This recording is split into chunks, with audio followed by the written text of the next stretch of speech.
Luka, how do you handle the emotional swing of, holding on to win this game? You led it for much of the game, including late, and then being losing and being down 3-1 as you go home. How do you process that as an individual and as a team? It's definitely disappointing, but nothing is lost. No, we haven't lost nothing yet. It's first world, first win, 4 wins, and we just gotta stick with it. And we know that you were not feeling well last game. Can you take us through the last couple games, or last couple days, and how you felt and how you're able to respond for today? I mean, mostly laying down, just not doing anything, just trying to get some rest. Today I felt better. There's no excuse not winning this game. Luka, you guys were tied pretty late into the game in Game 3. Obviously, we're up 10 here in the fourth to start the quarter. What has it been down the stretch? Do you think that's come back to hurt you guys? And do you think fatigue played any factor in it? This is the playoffs. Fatigue shouldn't play any role in this. Play a lot of minutes, but that shouldn't play a role. I think they just executed better on the offensive end during the last minutes. JJ said he thought you were tripped in the final minute. What was your kind of take on that sequence? What do you think? I got tripped or no?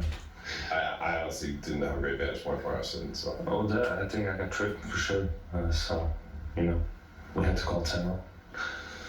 Is there any part of being a competitor that you look at this situation and you're like, okay, like we literally have 3 must-win games, and stepping forward into that challenge?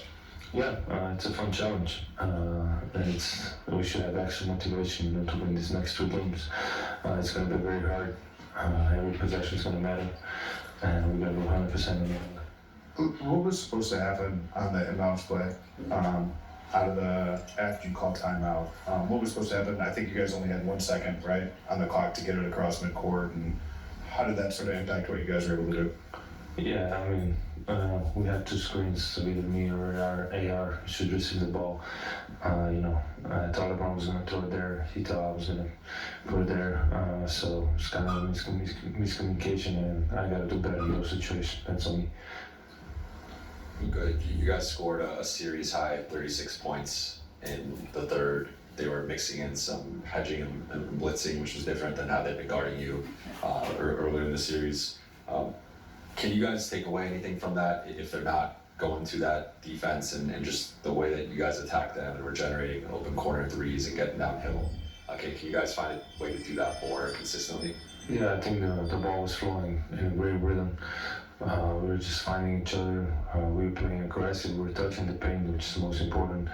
And we got to look at that third quarter. But it all came from defensive end. But oftentimes in games like these, we'll focus on the clutch time, end of games, to kind of figure out what didn't go right, what did go right. But you guys could have went up by double digits in the first, and then it was only a 4-point lead. They took that lead into halftime. How critical were those end of quarter moments for you guys, where it seemed like Minnesota, first quarter, second quarter, really won those moments? We were up by 10 in the end of the third, so I don't think they played the big part. We just gotta hold on to the lead. We can't relax. We gotta keep doing what we did to get a lead, and that's how we gotta play. Thanks, Luka. Thank you.